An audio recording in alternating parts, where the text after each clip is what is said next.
என் பேர் வந்து தங்கராஜ்.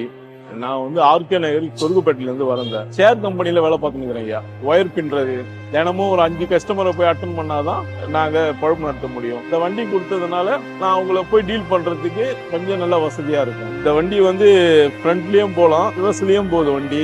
ஒரு நாளைக்கு வருமானம்ன்றது ஒரு 500 ரூபாய். அந்த வருமானத்தை வச்சு இவ்வளவு பெரிய வண்டியை வாங்குறது ரொம்ப கஷ்டம். இது அரசாங்கம் எங்களுக்கு கொடுத்தது பெரிய யூஸ்ஃபுல்லா இருக்கு. மாற்றுத்திறனாளி வாழ முடியுமா நாங்க யோசிக்கிறோம். ஆனா இப்ப அரசாங்கத்து மூலியமா பல நல்ல திட்டங்களை கொடுத்ததுனால மாற்றுத்திறனாளிக்கு ஒரு 3வது கால முதல்வர் யூஸா இருக்கு. வெளியே போறதுக்கும் ஒரு வாழ்றதுக்கும் எங்களுக்கு முதல்வர் இருக்காரு. அவர் கொடுக்குற நல்ல திட்டங்கள்லாம் எங்களுக்கு அதிகமா பயன்படுது. அதனால ரொம்ப சந்தோஷம். திமுக ஆட்சி இந்த 4 வருஷத்துல பல திட்டங்கள் வந்ததுனால மாற்றுத்திறனாளிக்கே ஒரு புது பிறவின்னு சொல்லலாம். அந்த அளவுக்கு தமிழக முதல்வர் நல்ல திட்டங்களை கொண்டு வந்திருக்காரு.